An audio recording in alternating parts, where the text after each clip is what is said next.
I think of careers as being quite squiggly. I think, careers of yesteryear used to be like staircases and all quite linear and you knew where you were going. And I think now careers can be very squiggly. You're not kind of sure what your next role is. Your next role might not even exist yet.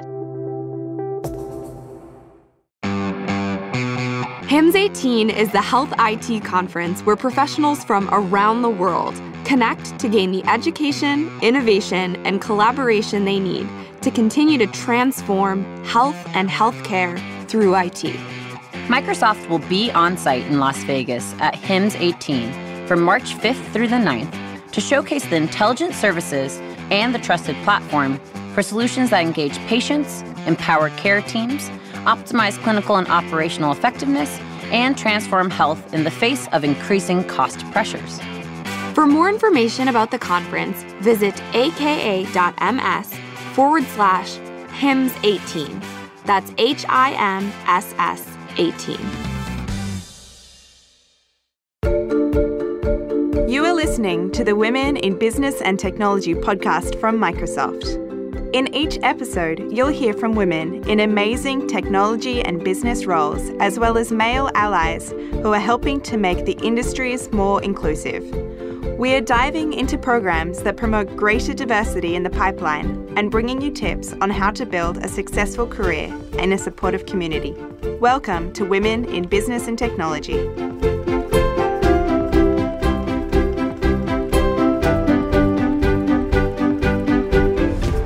Welcome to episode 14 of Women in Business and Technology. I'm Sonia Dara. And I'm Colleen O'Brien.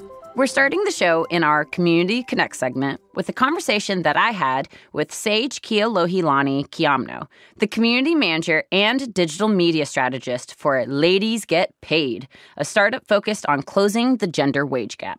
And then we'll jump into an interview that I had with Helen Tupper, a commercial marketing director here at Microsoft and the co-founder of Amazing If, a career development and training business. Finally, we'll wrap things up in our Cutting Edge segment with a discussion about Google's new 3D art installation at the National Museum of African American History and Culture, which was unveiled on February 1st in honor of Black History Month. Before we dive in, we want to encourage you to listen all the way through to the end of the show. In episode 8, we started closing each show with bite-sized challenges that you can tackle to better invest in your career and promote workplace inclusion. So stay tuned all the way through for those missions. It's great to be back in the studio with you, Sonia. What's new with you? To be honest, I'm still on a high from attending the Female Founders Alliance Champion Awards earlier this month. The Female Founders Alliance is, of course, a network of women founders and leaders of venture-scale startups, as well as the community that supports them. I put myself in that bucket. Yeah, absolutely. And on February 1st, the organization hosted an award ceremony to recognize people and organizations that champion women. Yeah, that was such a cool event. And it was amazing to see so many of our past guests who we've hosted on this show nominated for those awards. Megan McNally won the Advocate Award for her work with the F-Bomb Breakfast Club, which, Sonia, you talked about in the interview. Yep. And Cal Viswanathan, who was one of my recent guests, was honored as an unsung hero for her work with Cal Academy. So congrats to both of you, Megan and Cal. Woo! Even the details of the event were rooted in this notion of supporting women. All of the in-kind sponsors were female-founded or female-led. So we had amazing drinks from Stoop Brewing and delicious food from New Flowers Bakery and Chouquette. Yeah, all around, it was such a great night. And I highly recommend staying posted on all Female Founders Alliance news. For our listeners, you can learn more about the organization at femalefounders.org, where they have a newsletter sign up, or you can follow them on Twitter. Their handle is 2, the number 2, POINT 19, 2.19. That, of course, is a reference to the fact that in 2016, women got just 2.19% of all venture capital funding. But with organizations like Female Founders Alliance providing the resources and community to women entrepreneurs, we're positive that that number will soon be history. Community Connect, Get involved and stay connected. Ladies Get Paid is a female-owned career development startup with a mission of closing the gender wage gap one raise at a time. They seek to give women the resources and tools that they need to advocate for themselves at work. Many of these resources are shared at events in the 20 cities where Ladies Get Paid has a presence. Colleen and I wanted to learn more about the organization and headed to a Salary Negotiation 101 workshop in downtown Seattle. After an amazing and informative session, we sat down with Ladies Get Paid community manager, digital media strategist, and the workshop presenter, Sage Kealohilani Kiamno. Sage explained why this cause of closing the gender pay gap is so important to her. I'm passionate about this because I've been through this. I worked in male-dominated industries, tech, real estate, startup, and never fit in. I never fit in, and there was no one there to advocate for myself. And I just sat down and researched and did my own grind, and I have all this knowledge that I want to share with other women. And I found Ladies Get Paid in New York, and they understood me. And I was like, this is phenomenal. This is what I want other women to have, especially younger women coming out of college, women getting their first job, or negotiating for a senior level position. We need more females in leadership roles. Asking for more at work can sometimes feel like a scary or overwhelming experience. Sage's advice is to lean on your community for support and collective knowledge. Everybody wants a promotion. Everybody wants to be felt respected, as we should be. But obviously in this society, we're not, and this is why we come together to share resources, to share stories, feel validated in how we feel, and also to confront our fears. The workshop offered a great mindset shift for me in thinking about compensation beyond dollars and cents. We call it a full compensation. So you can negotiate flexibility. So if you're more productive by working at home on Fridays, you can negotiate that. You can negotiate for transportation costs, your phone bill. If you're using your personal phone and your data plan for your job, negotiate that. I've successfully negotiated my outfits. And now every speaking event that I have, I am Nordstrom'd out. And I have a stylist. His name is Chris. He's fabulous. So meet him there in Nordstrom, Seattle. But I'm letting you know that I was taught when I was younger from my father is that if you don't ask, you won't get. So if you are really wanting something and you're passionate about something and you want to get paid for, negotiate and put that on the table and say, this is why I need this to be taken care of. One of my biggest takeaways from the workshop is that pay equity is about respect. Asking for more is not just about us as individuals, but for the women entering the workforce in our wake. This is a movement that can't happen from one woman, right? Like, this is something that everyone needs to get on board. It is valuable that if you see another woman living her life and getting paid what she deserves, then you feel more empowered to do so. And that's the effect that we want to have. For more information about Ladies Get Paid, including details about their online network and upcoming workshops, webinars, and meetups, head to ladiesgetpaid.com. Membership is free. Just click Join to start receiving their weekly newsletter, so you're always up to date on the latest. You can also follow them on Twitter and Instagram at Ladies Get Paid. And now, let's get on with the interview.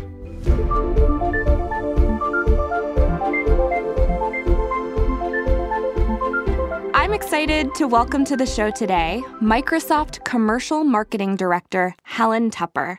Helen, welcome to the show. Very much. Thanks for having me. Can you tell our listeners a little bit about yourself and what your role in marketing entails? I'm the Commercial Marketing Director, as you said, at Microsoft UK. And that means me and my team, I've got a team of about 20 plus people. We effectively translate the marketing strategy and the product strategy that we get from Corp, and then we activate that in the field. And I think it's probably a bit of a cliche, but for me, that's all about making sure we have the right message for the right audience and we get it to them in the right place at the right time, which is really a bit of a cliche to say that, but that's exactly what we do. So we do lots of audience mapping. We look at message resonance. We look at the channels and the industries we should be talking to. We look at their customer journey and when we're going to have the most impact. So a lot of the work that my team do is about marketing plans that are based around those principles. And then I also have parts of my team that work in partnership with sales, and we do lots of work around sales enablement and account-based engagement to help the sales teams meet their targets. So it's sort of this hybrid team that work both with the business groups and create marketing plans to help them drive their business, and then work in partnerships with the sales team to help grow their existing accounts. You mentioned that the strategy plans are getting handed over from Corp. Of course, Microsoft is headquartered here in Redmond, but you're calling today from the UK. What is it like to work in a subsidiary organization? It's all I've known, actually, so far in Microsoft. I've been at Microsoft for about a year. Whilst I've worked in other organizations, I don't really know the difference in Microsoft Corp versus a subsidiary. So my context of working in a subsidiary, probably relevant to where other places I've worked, is that it's a very dynamic place. There's always a lot going on. I find it particularly collaborative, which I think is part of the Microsoft culture that I've found since I've been here. So even though there are lots of distinct functions, there's lots of work that we do in the field that cuts across those functions. So I will work with, as I said, the sales teams, and I'll work with the account teams, and we'll work with the business groups to try and deliver products and services and activities that all ladder up to the UK strategy. And what I would say as well, even though there's this dynamism and the kind of a lot of busyness going on the field, it is all very connected. We have a very visible UK leadership team. So it's headed up by Cindy Rose, and then under her she has just a very visible leadership team. So I feel that I can go and speak to any of those leadership teams. We get a lot of clarity through regular town halls and lots of communications. And I think if you didn't have that clarity, all this busyness and dynamism could feel a bit disconnected. But because we have that clarity in the field, it sort of stitches everything together, and you can see what all the work that you're doing is laddering up to and what it's in service of. So I find it a brilliant place to work, really high energy, lots to do. We've had a couple of conversations on this show about the globalization of products and the necessity of translating to local markets. Does your team play a role in making sure that the strategy that's handed over from Corp really translates to your local audience in an inclusive way? Absolutely. So earlier today, I was talking about the education market, for example, and the education market in the UK is very different to, for example, the US education market. And so we have to take account the different learning stages that people go through, the different environments they learn in, and make sure that we overall take the overarching objectives and strategy that we get down, but that we then, it's this translation exercise, and it takes a lot of local market knowledge, and we do have to do a lot of research and insight in order for that translation process to work. But if we didn't do that, what we would land in the field would not be as relevant and wouldn't be as credible, and our competitors would kind of take our share in the local market. So it's a really important exercise, and it's why my team have to be experts locally, but they also have to be able to do this translation exercise as well. So they've kind of got half a head on strategy, but then half a head on the detail of the industries that they're working with. Yeah, I think that education is such a great example, something that you can't take a one-size-fits-all approach to when you're marketing globally. That's great. Absolutely. So speaking of education, personal development, Microsoft recently hosted Future Decoded in London, a conference on disruptive technology and how it will impact people and businesses.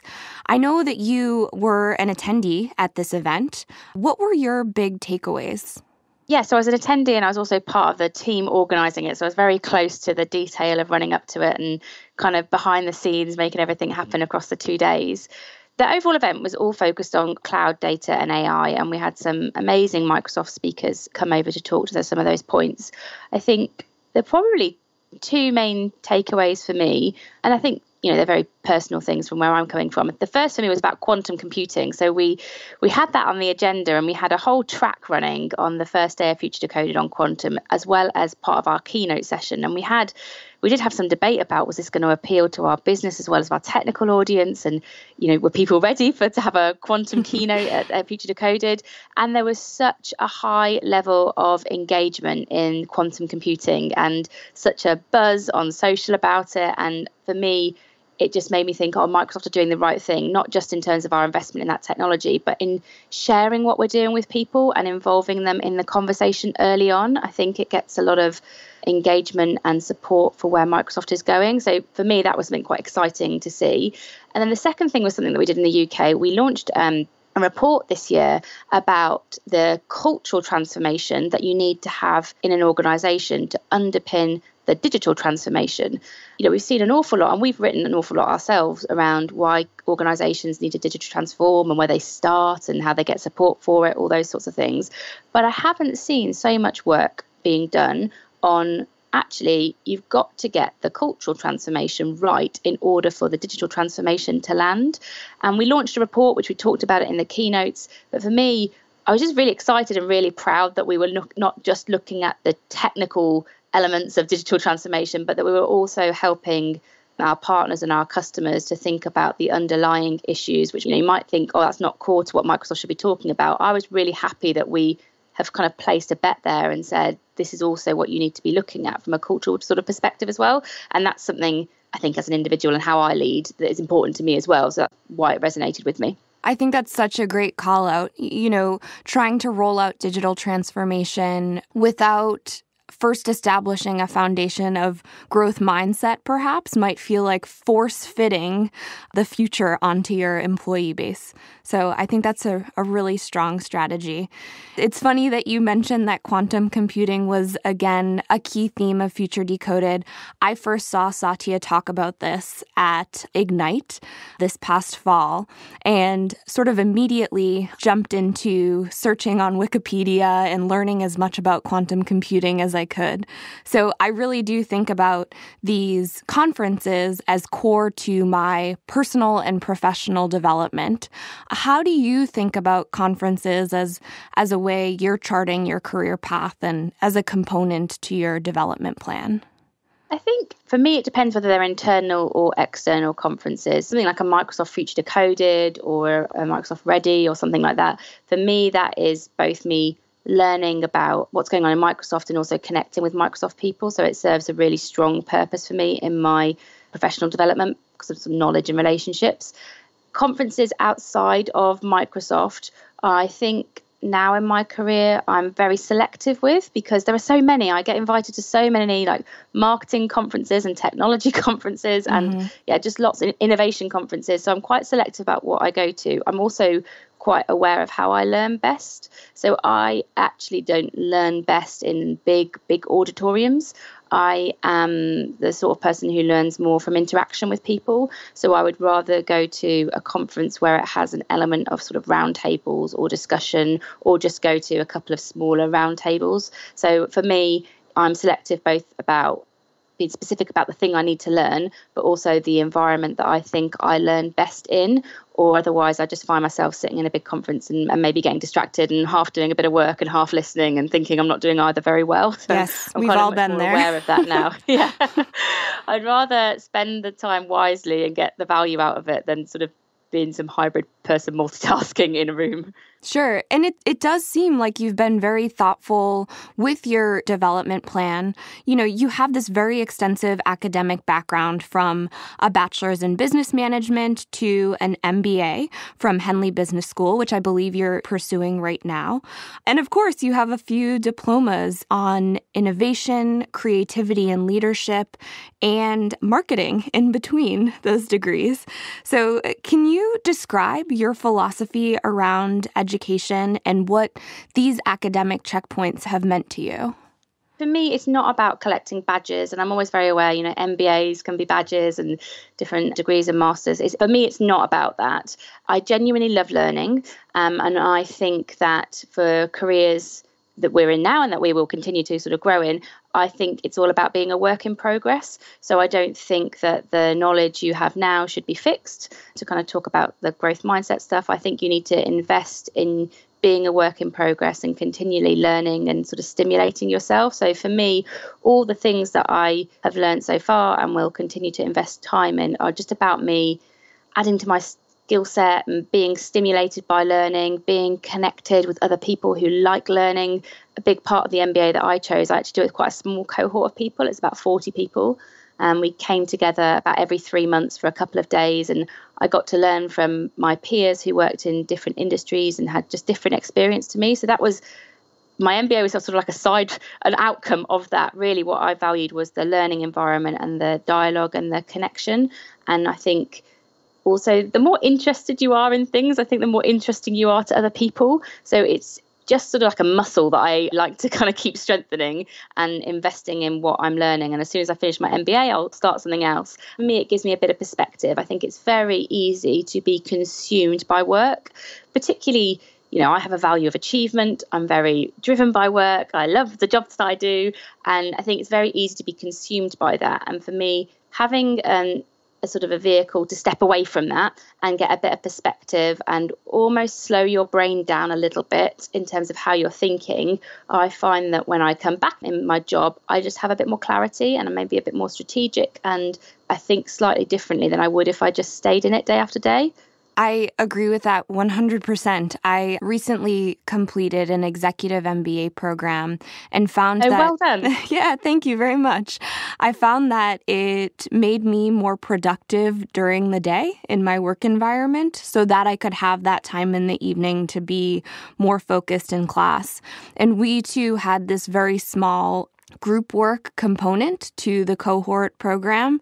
And that's where I also derived most of the value, was getting to really connect and build relationships with people who were in different roles at the time and learn from them in addition to the professors in the program. Helen, prior to working in your audience marketing role, I know that you were an evangelist of Microsoft technologies in our developer experience division. And while your academic record is incredibly impressive, I couldn't help but notice that you didn't study computer science or have any formal technical training. So were there any gaps that you needed to address to better connect with that developer audience? So yes, there were definitely gaps. So I was brought into Microsoft by a gentleman called Liam Kelly, who was at the time the head of DX. And we sat down and we talked about the role. I was at Virgin at the time, and I was very specific to say, it sounds amazing. So this team that are working with emerging technologies and early adopters and supporting them with testing this new technology and driving evangelism in the market. It sounded so interesting and exciting, but I very specifically called out that I did not have the deep technical experience that other people in that team would have. Mm-hmm. And Liam wasn't looking for that. So I felt I was very honest from the outset about that. But, I also communicated that I have this desire to learn and I'm a relatively quick learner. And from Liam's perspective, he actually didn't need another person who was deeply technical. He had a team of technical evangelists, and the team that I managed were the audience evangelists. What he needed was the ability to take all of that great technical work and create compelling stories, and to be able to seed those stories both within the business so that the sales team can use them, and also externally so that we could drive awareness and interest of Microsoft's products and services. And so my role was less about doing the coding or doing the technical evangelism, and it was more about taking that work, absolutely having a level of understanding about it, but enough so that I could turn it into stories that perhaps engaged someone who wasn't as technical as the people doing the work. And that was the sort of value he was getting from me and why he brought me into the role. And it seems like you had a really strong foundation for that type of work, given your previous experiences at Virgin, you mentioned, but also at BP, Capital One, and Procter & Gamble. Was your career planning and your roadmap through those companies very proactive? How did you go about identifying the experiences that you wanted to have? I think of careers as being quite squiggly. I think, the careers of yesteryear used to be like staircases and all quite linear and you knew where you were going. And I think now careers can be very squiggly. You're not kind of sure what your next role is. Your next role might not even exist yet.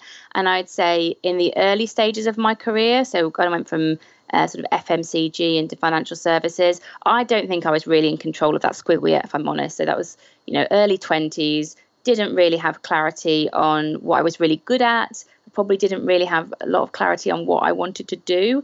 And so I think my early career, that FMCG to financial services kind of move, I was really sort of feeling about for what am I good at? Where's my passion? Where do I add value? I think from that point, I've become much more conscious about the choices that I've made. And so, moving from BP to Virgin and Microsoft, that has all been very conscious. And I have, if you like, navigated my squiggle based on understanding about where my strengths are and how that creates value for organizations, and also what my values are. So what really makes me happy. So it meant that, to go back to Liam, when I was sat down with Liam, I could talk to him about, these are my values. How do you think these would fit Microsoft? I have a value around freedom and achievement and growth. And I could talk to him and say, are these going to be met here? What do you think? And so as a result of the conversations that I could have with people in those organizations, I could make those decisions about where I wanted to go much more consciously. And it meant that actually I could move companies and I could move industries, providing that my strengths were getting used to their best effect for the organization that I was going in, and providing that my values were fulfilled. So that almost became my constant. And then I could actually have quite a lot of variety around those about where I worked. Got it. Yeah, and I had a very similar experience. Very early in my career, I felt like I was sort of riding a wave, but year over year, as I figure out what I don't like and what I do like, I'm able to get a little bit more specific about what I'm looking for next. And I think the skill is to do that as quickly as possible, because I think, again, to go back to the squiggle, if you know what you're great at and you know who can help you and you know what makes you happy, so you know your values, you can actually kind of navigate that squiggle. You can take an element of control over it. But if you don't know those things, there's a danger, I think, you kind of bounce around from job to job sort of looking for the answer. And I think that can feel quite demotivating. And if you can take some time to sort of look back at your jobs and say, what did I really enjoy? Where did I have the biggest impact? What didn't I enjoy? And almost come up with, okay, these are my career must-haves and these are my career sort of must-nots. I think you can make more conscious choices quicker. And so if anyone's listening and thinking, I'm in that situation, I feel like I'm moving around trying to find the answer, I would just say, stop a minute, reflect on the highs, the lows, when you've added value, and try to create that list of career must-haves and must-nots, and be a bit more conscious about the opportunities that you're looking at with that in mind. And you have a lot of experience maintaining squiggles, career squiggles, not only your own, but you're managing a team of over 20 people in the broader marketing organization. How do you go about maintaining an inclusive environment that allows for so many people to thrive in their roles? For me, I think I start from a position where I see management as a responsibility. So I've had great managers and I've had some more challenging managers, and I'm aware that when you don't have a great relationship with your manager, that is pervasive. It means you don't do as well in your job. I think it means you go home at the end of the day and you're talking to your partner or your family, and it kind of affects them. So I take a real responsibility in being a manager, and I try to create teams where they are aware of each other's strengths. So, for example, in a team meeting this week, we all gave each other strengths-based feedback so that we could hear how other people perceived what we were great at. I try to create clarity, and I also try to spend time one-on-one with people going through their development. So, again, not a one-size-fits-all approach. And I will try and connect people with my connections or learning that I've done, or I'm trained as a coach, so I'll try and coach them. So for me, I think it starts from management as a responsibility. I then kind of go down to, how do I build a cohesive team that are clear on what each other are great at and all feel like their work is aligned with each other. And then at an individual level, I try to spend time with them and just relate to them personally and what they're personally trying to achieve, and not assume everyone's at the same stage or that everyone's trying to progress up the ladder, and just try to sort of tailor my advice and support to them based on what they need at that time. It sounds like you're not just checking the box on people management. Curating a conversation about strengths in a team meeting requires some thought. And I think that's really impressive. I think that's such a great way to demonstrate inclusion on your team. Oh, thank you. It's really important to me. And speaking of strengths, we were referred to you by friend and colleague Danielle Creighton. Danielle, thank you for the referral. She's also working on the UK marketing team, but isn't one of your direct reports. So personally, I thought that this spoke volumes about how you're communicating your brand at work to the broader organization. Do you have any strategies for building and maintaining personal brand in the workplace? Yes, thank you, Danielle. So I don't know if I have a really clear strategy. I think it's kind of back to that, be really clear about the value that you add. So I did think when I came from Virgin to Microsoft, at Virgin, they kind of knew what Helen was, and they knew that Helen developed people, and they knew that I kind of did my job as I used to be head of marketing for a loyalty business for Virgin, as well as kind of helping people develop. And they knew that about me. And I was kind of aware that I was going to this new large organization where no one knew me. And I did think, how do I get that across to people? And I think it's just raising awareness of lots of the things that I do. There's a lot of, I have a lot of consistency about the things that I do based on what I'm good at. So, for example, I write for a UK magazine on careers and how you have happy careers. I have my venture outside of work, which is on that. I lead teams with that. So then my teams become aware of that. So for me, as well as being really passionate about delivering business value, I'm really passionate about helping people have happy careers. And I think those are the two things that I want people to know about me. I will deliver business value and I'll help you to grow your business, and I will help you to grow and develop your people. And I am very consistent about the things that I do around that. So people just become more aware of it. My teams talk about it. There are lots of places that you can see that I do those things consistently. And to me, it's just about the clarity and then the consistency about what you do that supports that. It sounds like you've been very intentional about choosing your brand values and then establishing this strategy for continuing to hit on those key messages. And I'd love to dive into that. You've referenced your coaching here, your writing for the UK publication. And I know that in November of 2013, you co-founded Amazing If, a career development and training business that helps people have happy careers. What was the driver behind your decision to start the venture? Yeah, do you know what? It's definitely become a venture. But at that moment when I formed it with my co-founder in 2013, we didn't really have these long-term aspirations. It came from this insight that more people were coming to us for mentoring than we had the time to mentor. And so we were having to say, I'm sorry to people, we can't mentor you at the moment. And we didn't have a solution for them to say, I'm sorry, but go here for this advice. And so we were talking about it with each other. And what we noticed was that everybody that was coming to us had very similar challenges. It was questions like, I don't know what I'm good at. I don't know what job I want to do next. I don't really know what I'm great at. I don't know who can help me. I don't know how to plan my career. It was very similar themes that we were getting from people.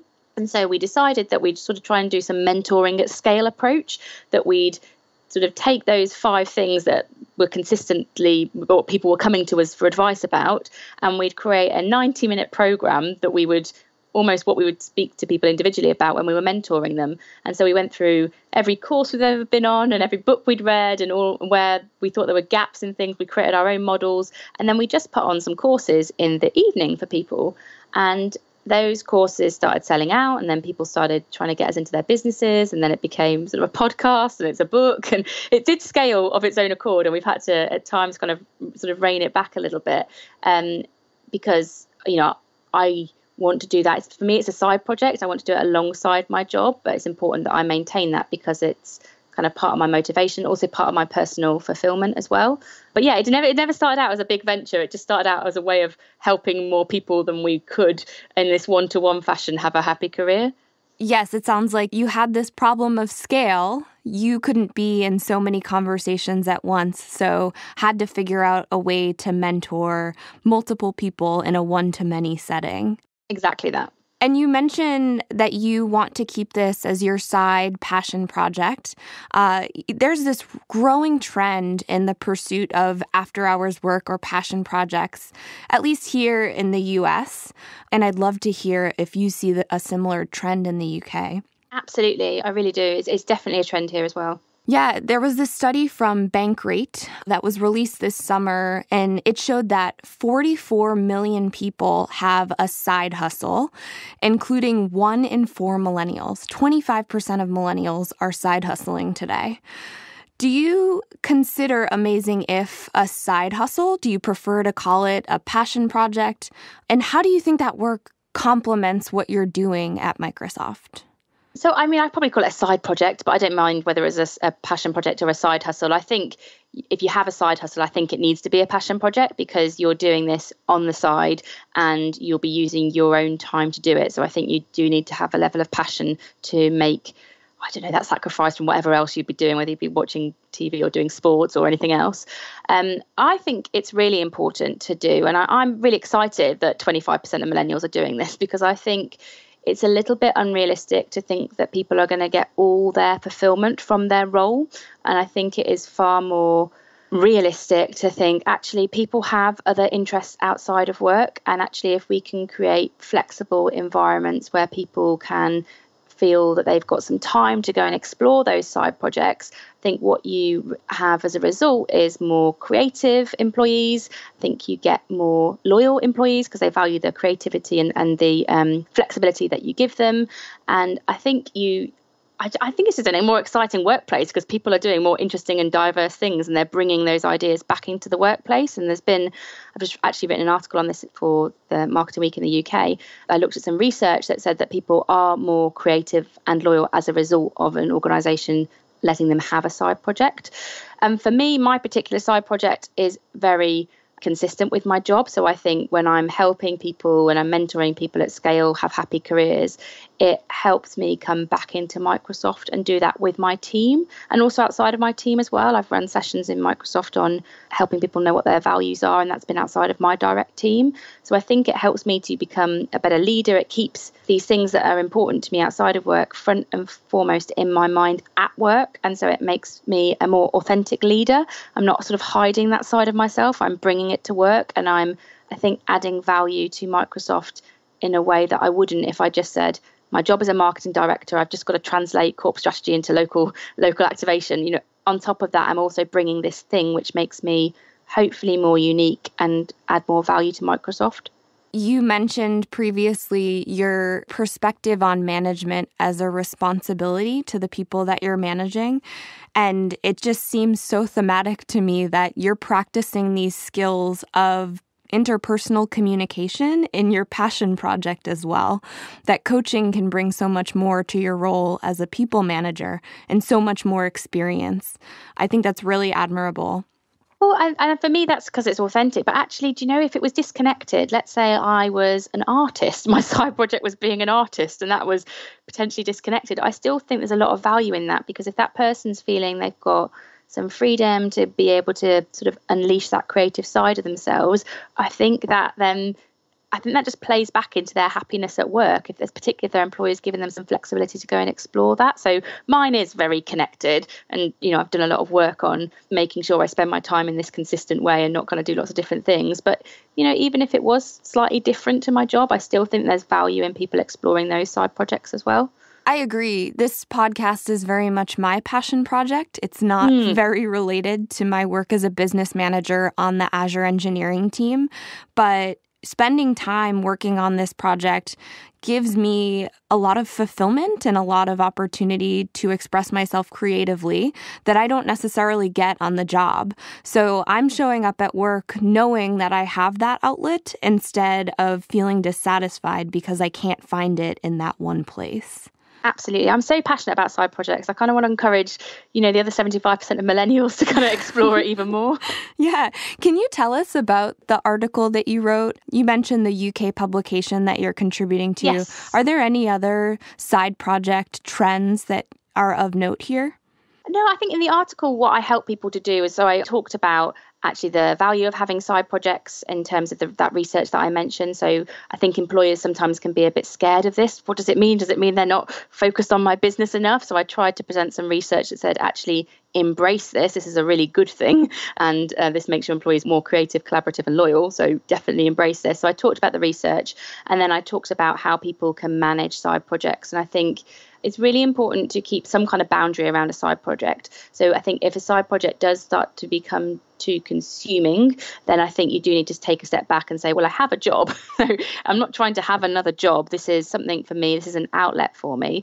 And so in the article, I basically just talk through how to identify what your side project could be, how to manage it. I think you should communicate your side project to your employer. So I think if you're having it as sort of like this secret thing, it's not really serving you very well. I don't think it serves your employer as well as it could be as well. And I talk about that a little bit. It will be out in Marketing Week. Excellent.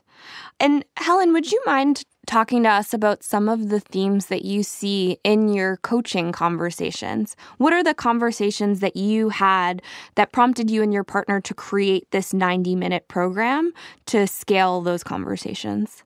Yeah, it was actually very much the ones I mentioned. So a lot of people don't know what they want to do. I feel like they need this one single answer.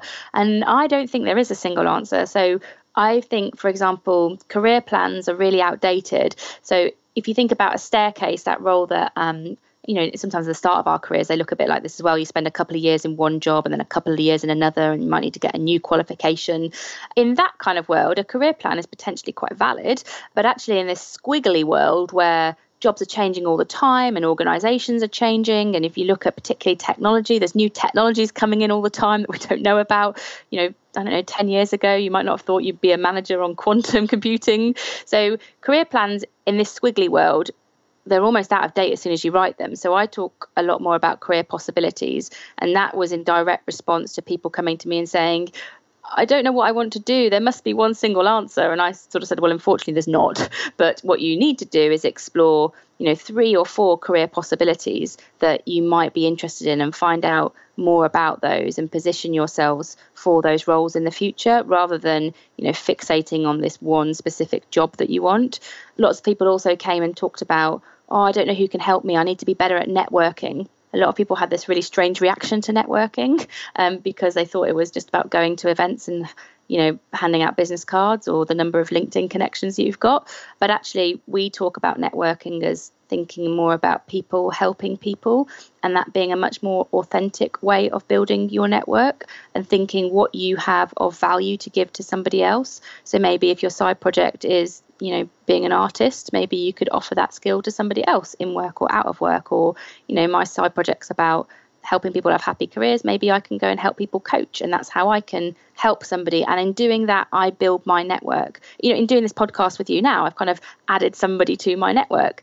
And so that was another thing we talked about. And the third thing I think was confidence. So a lot of people that were coming to us were really struggling with confidence, women in particular, actually, and sort of there was some very similar confidence challenges that people were having. They thought they were too young for a job, or they thought they didn't know enough, or they were scared of being found out at work.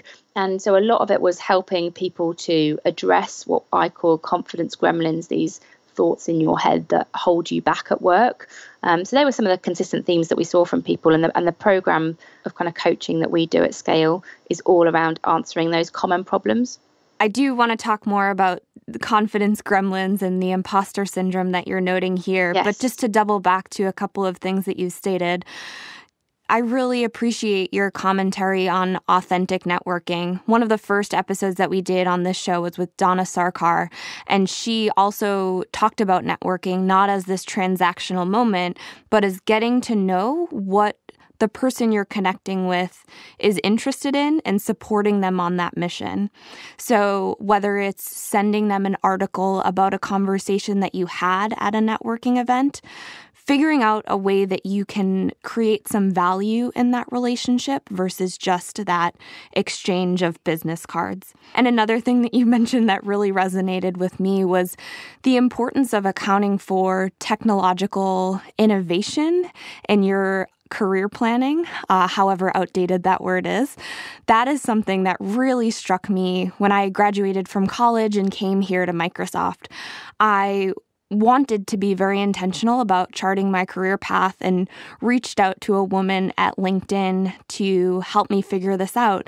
And she said, 15-year plans don't really exist in this world because 15 years ago, LinkedIn didn't exist. So this job that I'm doing today couldn't be on my career roadmap. So I just wanted to echo a few of the notes you made here. But back to Confidence Gremlins, just last year you released this book entitled How to Overcome Your Confidence Gremlins. Can you tell our listeners a little bit more about the content of that book? And perhaps more importantly, can you flesh out this idea of what a confidence gremlin is? Of course I can. So the psychology behind confidence gremlins is actually something called limiting beliefs. But I find when I'm coaching people, particularly millennials, and you start talking about limiting beliefs in psychology, they kind of turn off a little bit. So the concept of confidence gremlins sort of makes it a little bit more approachable. But the principle behind it is limiting beliefs are thoughts that we individually carry, and everybody carries them. It doesn't matter how senior you are, everyone has some kind of confidence gremlin. And it is a limiting belief that is holding you back in some way. So it's stopping you doing something. So let's say that I have a confidence gremlin around, let's talk about a real one that I have. So a confidence gremlin around not knowing enough. So I'm relatively new in my role as commercial marketing director in Microsoft UK. I would say as a result, actually, of coming into this role new and having lots of people who know what they're doing, I have a confidence gremlin around not knowing enough. So that's a limiting belief that I am specifically carrying around with me. That drives a certain experience for me. So the experience is that if I'm in a meeting, for example, with some more senior members in marketing and operations in the UK, and they're all having a conversation, maybe as a result of my confidence gremlin of not knowing enough, I might not speak up as much as I think I should in that meeting. So I might actually have some questions that could be quite relevant or additive to the conversation. But in my mind, I'm thinking, I don't know enough. And if I say this question, they're going to think I don't know enough. And so I'm better just not saying anything at all. And I've got this internal sort of monologue going around that ultimately results in the experience of me not saying anything. Sure. And that has a certain result. And the result of that is they might think, Helen's onboarding quite slowly, or Helen's not picking this up, or Helen's just a bit reflective. Whatever that is, it's probably not the result I want. I want them to think that I'm engaged in the business and knowledgeable and I have ideas about how to grow it. But this then becomes sort of a self-fulfilling cycle, which then kind of just supports my limiting belief that I don't know enough, because nobody's coming back to me and saying, great point, Helen, I'm really glad we had you in that meeting, because I'm not saying anything. So my limiting belief of I don't know enough, it just gets reinforced, and you get trapped in this negative cycle where your confidence gremlin drives your experience, which then determines the result, and that result then reinforces your belief. And it's quite a negative thing. And within Amazing If, we saw some very common confidence gremlins that people had. And what we try to do is just help people to, you can't really kill a confidence gremlin. You'll always carry it, but what you need to do is cage it so that it doesn't hold you back. And then you're more aware of it, and you start to test it a little bit so you have slightly different experiences. I can see how confidence gremlins can undermine this notion of inclusion in the workplace, even if you're bringing in people with different experiences and different thought processes and different points of view. If some of them are sort of trapped by this confidence gremlin, that undermines any work that you've done to make your working group more diverse and inclusive. Absolutely. And actually, I think having an awareness of it can really help. So it's quite a big thing to be confident in talking about it. So, I'm happy to share mine because I think, people will help me to get better, but not everyone's in that place. And some people almost don't want to admit that thing that they fear. But the important thing about it is a lot of this is assumptions. So a lot of people have a fear about I'm too young, for example, I'm too young to go for that job. Or a lot of people have that I'm going to get found out, which is kind of the imposter syndrome one. And a lot of the time that is an assumption. So you're letting this internally held assumption affect your experiences and affect your result without ever actually testing whether people think, actually, are you too young? Or whether people think you are good enough. It's just this negative thing that you're just kind of keeping in your mind. So I think having an awareness of it and talking to people about it is such a powerful way of overcoming it, or, caging it at the least. You speak about a lot of these confidence gremlins on the Amazing If podcast that you released in February. It's a 5-star show on iTunes that I really enjoy.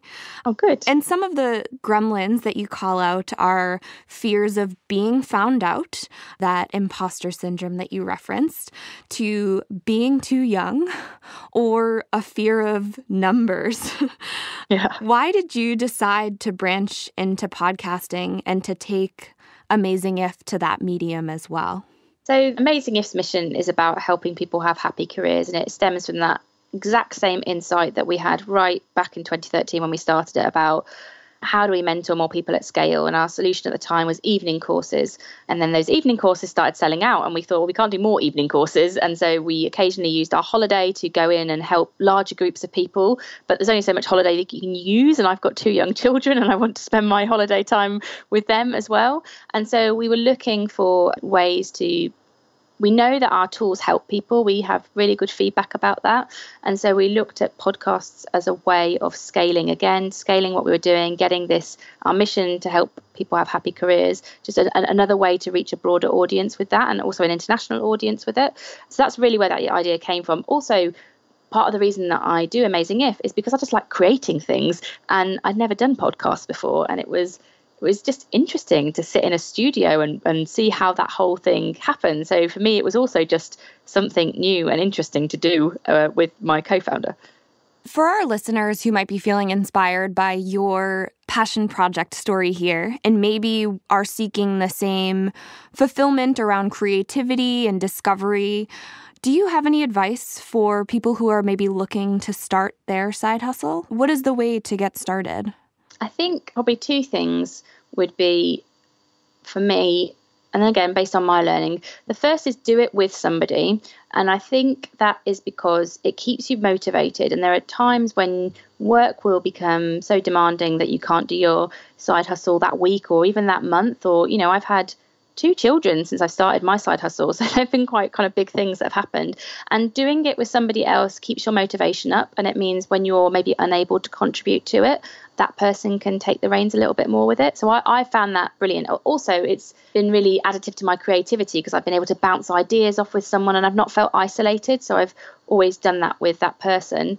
And we're very aligned. Actually, the person that I do Amazing If with, I've known since university. And so we're very close and we have the same kind of similar values and very similar passions. So I think if you can do it with somebody who shares the same passion for that subject that you want to do your side project on, I think it can be really helpful to you because it is hard. You do have to think about how you're going to fit this in. My second thing would be, don't start out with it's going to have to be perfect and I'm going to know exactly where I'm going to go. I mean, I remember the first session that we did, we didn't know if people were going to turn up. We'd only got 1 session planned. We just knew we really wanted to do this and we really wanted to do it together and we really wanted to help people have happy careers. And so we just tested it and we put a couple of £100 of our own money behind it and we just sort of put it out there into the world. And then we kept building it and evolving it, and we get detailed feedback after every one that we do, and we keep changing it and we keep bringing new things into it. So, and I don't have a long-term roadmap for what Amazing If will do and where it will go. I just know that I have a very clear mission. I have someone that I love doing it with, and I see how it helps me to be better in my job, and I just want to keep that going. And so I think with your side projects, don't turn them into some big strategic hurdle that you've got to plan every detail for, because that's not what they're about. They're about giving you energy and creativity and helping you to apply some of your strengths in a different context. And I think if you over plan it or you make it too serious, it starts taking some of the fun away from it. That's a really big part of why you would want to do this thing on top of other things that you're doing in your life. I've oftentimes heard that concept referred to as imperfect action, taking the first step so that people can respond to it and help you make progress. And that's something that we really subscribe to on this show. If you've listened to our first episode, it sounds very different from where we're at today. And that's because creativity is a really iterative process. So I completely agree. And, this notion of getting into a side project or a passion project with someone else is something that I really recommend. Not just for someone else to pick up the slack on the times when you're very busy, but also to have an accountability partner. For me, that's been very important, to have to show up for someone else and keep my commitments to something that's not my day job. That's been really critical. Myself and my co-founder, we kind of say we're more than 1 + 1. There's not just 2 people going at it. We genuinely feel that our output is better when we're together. So I add to her ideas, she adds to mine. We create something more unique when we do it together. So I agree with you. It is more than just the picking up the slack thing. Yes, and I really appreciate the content that you're putting out into the world, especially on that Amazing If podcast. So I highly recommend that. Oh, thank you. We're about to restart a weekly one in the next couple of weeks. That's great to hear. I'm looking forward to that. Aside from Apple Podcasts on iTunes, where can our listeners find you on the internet? Oh, they can find me. I'm all over the place, but probably Twitter's a really easy place. So it's just Helen Tupper at Twitter, and obviously LinkedIn. So I share all my articles that I write for Marketing Week across Twitter and LinkedIn. They're probably the easiest places to find me and kind of keep up to date with what I'm sharing. I think if you're interested in things that I've been talking about, that's pretty much all I share on those channels is articles that I'm reading or things that I'm writing or people I'm learning from. And so it might be a bit of a shortcut to people also connecting with some of those ideas as well. Yes, I just connected with you earlier this week. I'm already getting a lot of value out of the connection. So thank you for that. Good. Absolute pleasure. Helen, thanks so much for being on the show today, for sharing your advice and a little bit about your career path. Our listeners and I really appreciate it. No, my absolute pleasure. Thank you for giving me the time. Cutting Edge, our take on stories in the business and technology world. In this Cutting Edge segment, we wanted to honor that February is Black History Month, and we decided to take a look at some recent news at the intersection of race and technology. On February 2nd, Time reported on the new futuristic 3D art exhibit that Google made for the National Museum of African American History and Culture. The exhibit showcases culturally significant historical items, including 3D renderings of Carl Hall's boots from The Wiz and a cast of composer and pianist Eubie Blake's hand. Visitors can interact with the items and take quizzes about them. And while the exhibit in of itself is very cool, the way it came to life is also worth noting. The installation was built by a multiracial team of volunteers, including members of Google's Black Googler Network, in partnership with other internal organizations. The exhibit unveiling was preceded by the company's new Google Doodle, which showcased the father of Black history, Carter Woodson. According to a blog post written by Google software engineer and team lead Travis McPhail, it kicked off a broader initiative at the company to curate Black cultural content across its products and services in honor of Black History Month. I think that this infusion of tech into a gallery space is really cool. I do appreciate the old school museum experience of looking and reading just as much, but being able to interact with a rendering of artifacts that would otherwise be too fragile or maybe too priceless is such an interesting way to bring history to life. Totally, and I really like that Google approached this exhibit by looking to its internal communities, most notably the Black Googler Network. You know, as tech companies seek to build more representative workforces and create products with truly broad appeal, it's really nice to see this super tactical example of the value that inclusion can provide.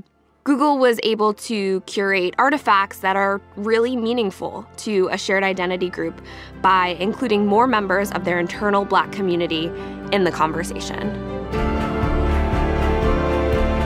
And that's a wrap. It was really great to catch up on the Female Founders Alliance Champion Awards and to learn so much from Sage about salary negotiation and, of course, ladies get paid. Ladies get paid. I agree. Thanks for the tips, Sage. I also really loved hearing your conversation with Helen and hearing more about her pursuit of passion projects and her quest to cage confidence gremlins.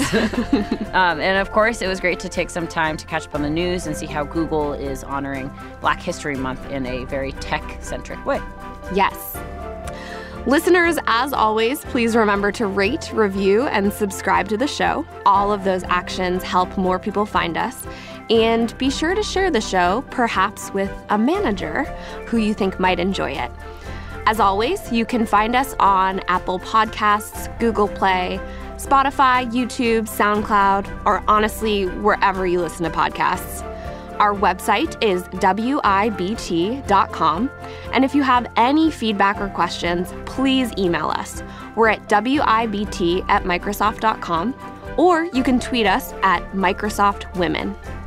Your mission for this episode, if you choose to accept it, is to write a LinkedIn recommendation for a colleague. To start, navigate to the profile of the person you'd like to recommend.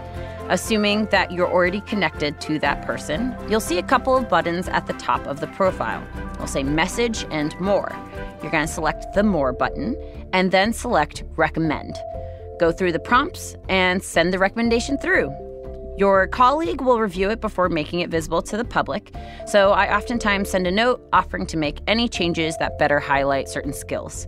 And after that, consider asking your colleague to return the favor and write you a recommendation.